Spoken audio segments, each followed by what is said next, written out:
Well, game week is finally here. I think, gosh, since January for me and our coaches that we've gotten in, it's kind of like this is what you're building for. And there's so many things to get done. You wonder if it's ever going to get down to just playing a football game. But I think once I watched that Nebraska game, you really felt it was football season. You know, you got that game to kick off last week. And it said, and it really got you mentally. Said, this is it. We're back to football. We're back to people coming to football games, and we're ready to get started. And I'm excited about this season coming up, and I'm excited about this football game that we've got coming up. And so we're getting ready for it now. We're in a game week, and tough man Tuesday is our practice. You know, working man Wednesday, tough man Tuesday. Mindful, thoughtful Thursday. It's all every day's got a day that we got to get something done, and today is going to be that day that we really try to get some good hard work in again for this team. Kentucky is not what you would if you're trying to ease into your season or ease into your schedule or your new job. This is not the game that you would want. This is not the Kentucky of old. When I say that, back to when in the '90s when I was in the SEC. That was of course I was at Auburn, but it was one of those games that were on the lower side. This is a team that has already been to a bowl 5 straight times. Mark Stoops has done a great job of making this team a contender in the Eastern Division, and been to 5 bowl games. They've got great expectations, and they're a very, very good football team. If you wonder the difference in the talent level, last year they had 6 players drafted in the NFL, 3 pairs as free agents. You might as well be talking Auburn. You might as well be talking Florida when you talk about those kind of people being drafted in the NFL, first rounder, second rounder, and they're lined up not only with good players coming back. They've gone to the transfer portal and gotten some outstanding players, offensive line, defense, wide receiver, quarterback especially, and they've done what a lot of people have done, which is going to the transfer portal a little more than usual to fill some immediate need, almost a free agency type of deal where you go out there and figure what your needs are, and they did that. So, again, a strong program. The way they're talking up there, they believe they've got a great chance to have a great year. And with that being said, we have prepared ourselves to go up there and play the best we can play. That's all we can do. And you go up there and all your preparation is to win a football game. But we know that when we go into a game like this that they're going to have to help us a little bit in that first game for things to work out our way. But I do know if we don't get anybody hurt in this game, if we can keep from getting hurt, we got a good chance the second week against BYE, which is one of those teams we always play pretty well against, and have a good chance to win that second weekend. We're getting ready for the game now and getting ready for the game plan. They have a little bit of a situation where, yes, we got a new coach here, a new coach there. What are we doing offensively and defensively? They know our backgrounds. They know what they're looking for, but they also have a new offensive coordinator, Liam Cohen, from the Rams, and they brought him in there. They've publicly stated they want to pass the ball a bit more than they've done in the past. They've got a great tailback, and their strength of their entire team is their offensive line. So I'm not sure we can make them stop their running enough to make them pass the football. So I'm kind of hoping that they'll want to pass it a lot, because I'm not sure you could stop that team with their strength they have on the offensive line and the strength of their tailback, the running ability of the quarterback that they've got. They are still geared to run and throw the football.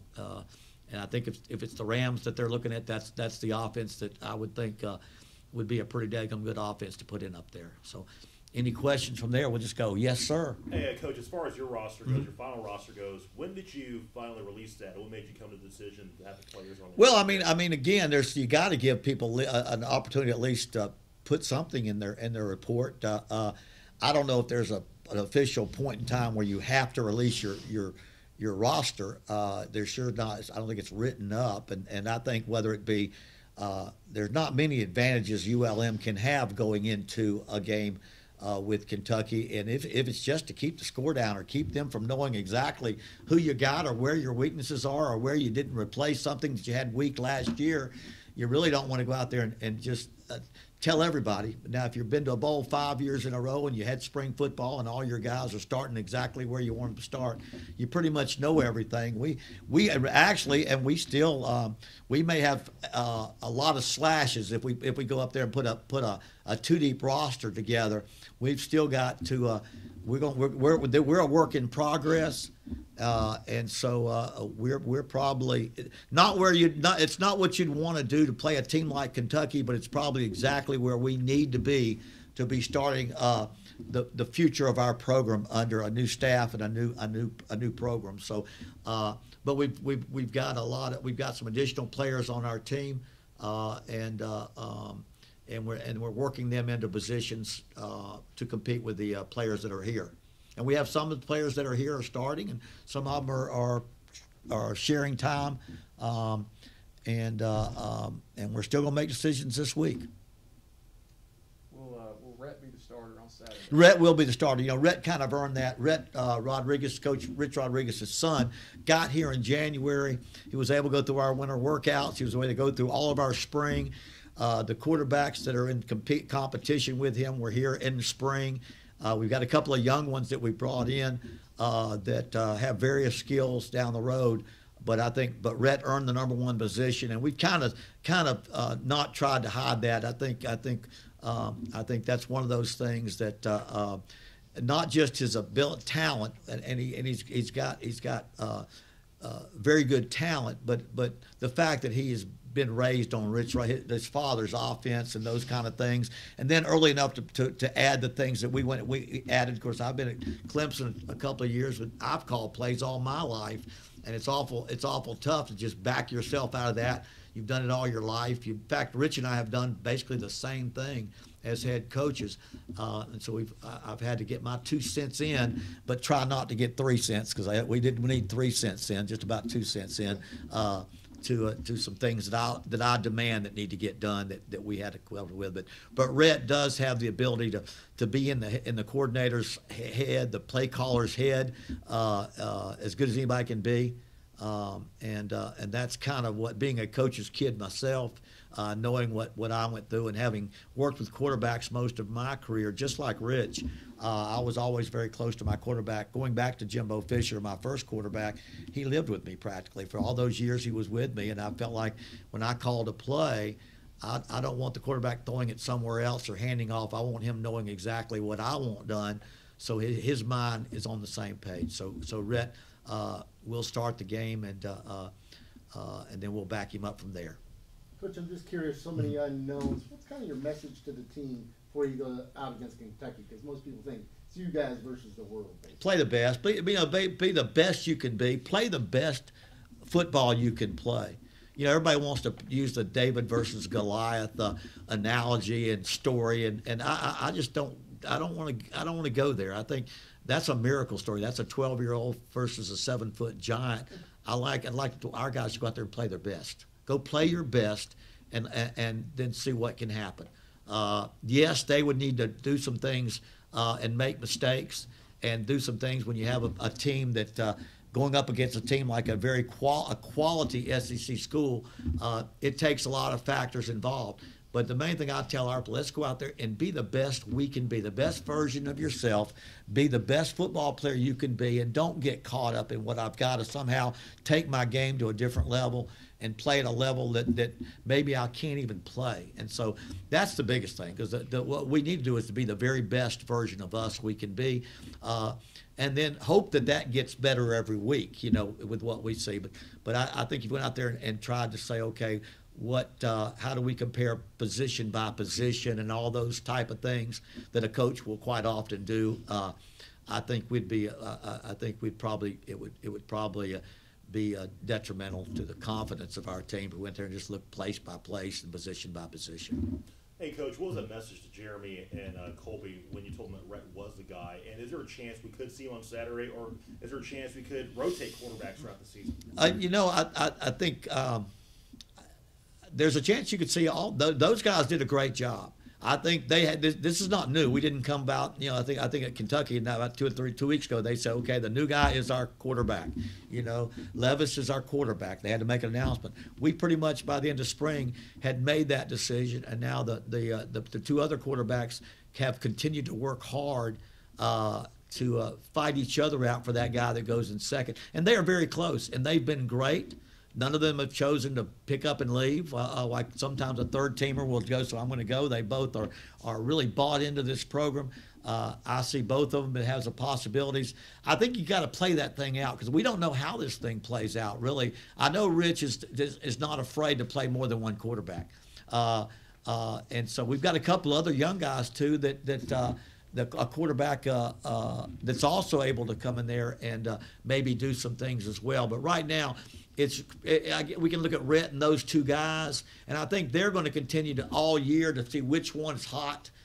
Can be that hot guy to come in. Maybe Colby throws a little better, and Jeremy runs it a little better. But they're both pretty much conventional drop back quarterbacks, and they give you that type of element. They can throw the ball really, really well.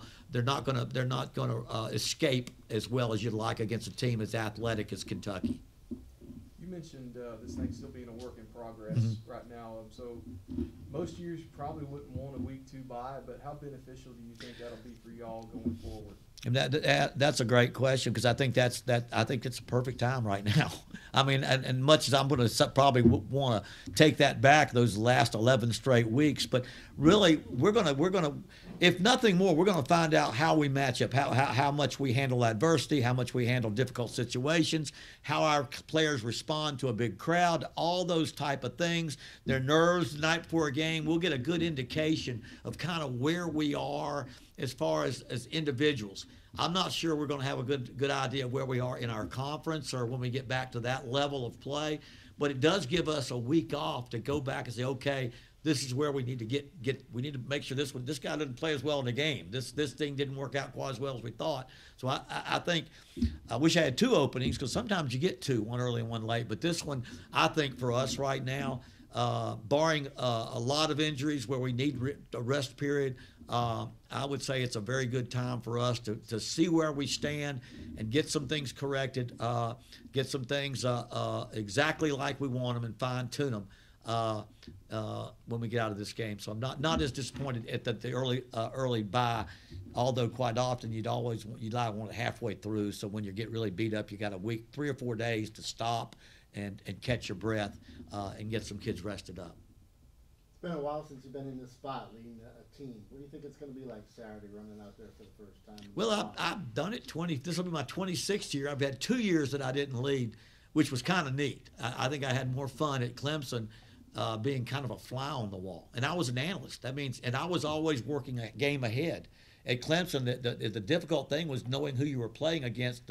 You'd already forgotten about the players because as an analyst, I had already started working if we were playing North Carolina, I was working on Wake Forest the entire week. So when they came back on Sunday, I could give them their report on Wake Forest. So by the time I got to the game as an analyst, I'm pretty much watching as a spectator. And trying to remember who's playing for that game. But I am excited now to be back in the saddle and back out there having to make decisions and being a part of the game. I've often said the reason I love coaching so much because I was a walk-on player and most of my time at games was spent riding that pine. And now as a coach, you get to be part of the game. And maybe that's a little bit of what I love about it as a football coach. And that's why it is a little bit more difficult because I'm gonna defer to Rich a lot in the play calling situations. In between series, I may throw my 2 cents in, or if I see something. But I've always I love the Saturday atmosphere, the Saturday game atmosphere, and I love to play the game, and that's what I'm excited about. It's been 3 years now since I was at Akron.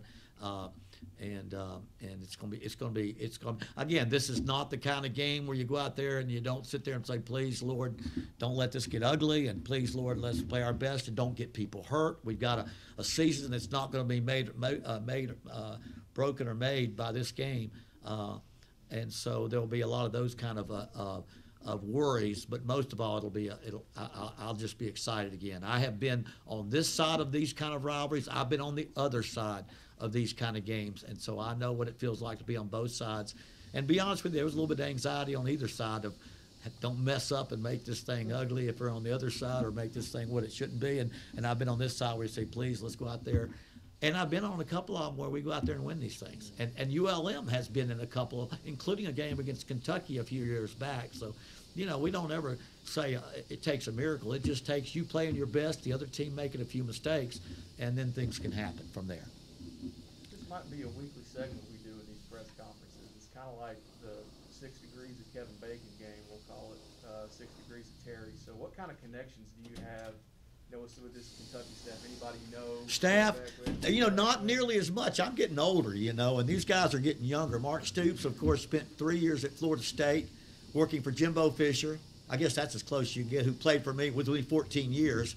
And so when Jimbo hired a defensive coordinator, he hired Mark Stoops. And of course, Mark was at Florida State, and he probably bumped into my dad a few times when he was down there, you know. And then I've coached against Bob Stoops when I was a head coach at Auburn. He was the defensive coordinator at Florida. And then I was at Akron. We played Oklahoma, and I coached against him. And so there are the 7 phases of Bacon, however you say that saying, whatever you said, repeat that, and that's what it is. But you know, the younger guys get the less of a connection, except that they might have been GAs or players for me, or players back when I played. 1977, I played against Kentucky when I was at West Virginia. They were 6-0 in the SEC. Fran Kersey was the head coach. Art Steele was a great defensive end who was a first-round draft pick. Derek Ramsey was a great quarterback, and they beat us along with every other team in the SEC. They were on probation, and they were not able to play for the championship. That was probably one of the greatest teams. Then I played them in '94 and '95. I played against Kentucky when I was at Auburn. We were at '95. We were in Lexington. I think we won 42-21 in that game. But that was back when I think when you play Kentucky, that was a game that at Auburn you pretty checked it off as one you better win, because you got the rest of the Western Division to worry about. That was one of our Eastern 2 years and rotate with South Carolina and Vanderbilt and those kind of guys. But there are some connections to it. And my brother Tommy was the offensive coordinator with Bill Curry at Kentucky for a while. And so there you know, you come across people a lot a lot that way.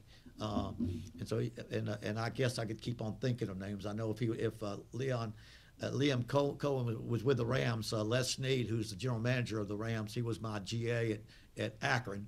At Auburn way back in the 90s. That shows you where he is. He's now the general manager of the Rams. He was one of my graduate assistants at Auburn. And so I guess there's a little more connection there. Coach, I'm curious, how many can you travel with? You got this guest list here. It means you can afford. Okay. It means you can afford. And that means basically it's non-conference game. And so you can take a few more players, and I think and because we're not taking a lot of people, usually now you worry about your budget and the number of plane seats that you've got and the number of people that are traveling. And so it'll be more than a conference game, which will allow us to really take advantage of the opportunity to not have to make a decision. This guy may play some, that guy may play some. They may beat us up so bad we got to play a lot of guys. I don't know. I'm going to take a few with me. And it'll be a little bit more. But I think at conference we're down to 70 that we can dress for an away game at a conference game. But we're going to have a little bit more than that because we just have seats on the plane. And once you rent that plane, you got every seat available. So we've got a few more people that we can take on this trip. Do you know how many are in the program right now? Well, we only play 100. You know, we only about 100. We say about 125 or under as far as what we allow. We just can't have any more than that. One, because of Title IX, you got you want an equity between the number of female and male athletes in your athletic department. And then two, we've only got so much dressing room space. So, and we had about 140, 150 people, and it may be 160 that had come to play. So we've got a travel squad list. We call it travel squads. And so if somebody quits the team, we've got people waiting to jump on the team. That's just to get your numbers. And those are your scout team players or players that want to be part of the team. So we have had a lot of interest. But right now we have to stay at 115 for the preseason, or 115 for the preseason, then 125 is where we like to stay, just with the amount of equipment we have, the amount of space we have to work with players. It doesn't relate to this year's team necessarily, but how many war stories did Alonzo Hampton share with this team when it relates to his game-saving tackle versus Kentucky in '94? Well, he's been very modest about that. I had to be told by somebody else and shown the picture. I think Scott McDonald told me. I think he's been kind of modest about that big hit he had to save the victory against Kentucky. But, I did coach against Alonzo when I was at Auburn. So he was on the team here. And they almost beat us that year. And it's amazing. We don't have a lot of winning records as a Division I team, but we have a lot of big wins here as a Division I team. But Alonzo was a part of some of those big wins. But I will say that brings up a point that I think as we build this program, getting a big victory here and there is going to be very important because that gets people excited. People remember them the rest of your life. But sustaining success is going to be the key to our program. Can we sustain success week to week or year to year? And that's what we have not been able to do. So, if I'm here long enough, we'll win a game we're not supposed to. We'll probably lose one we're supposed to win. But the key is that we build our program and build our facilities and build up the strength of our team. It's just like Bob Stoops. I think he won 2 or 3 games the first year he was at Kentucky. But now he's been there 9 full years, and this may be his 10th. And he's got a team that just reloads every year. And they reload. I know the COVID hit them kind of like it hit us last year. They did not have a winning record, but they beat NC State in their bowl game. And they had a ton of instances that they had to deal with because of COVID that hurt their season. I think everybody kind of got a bye last year on the seasons if you didn't go too far south or whatever. But I think in a lot of ways it takes more than 1 year to really build that program. But sustaining the winning that you acquire comes from being able to do it week to week. Lonzo's been pretty modest this week.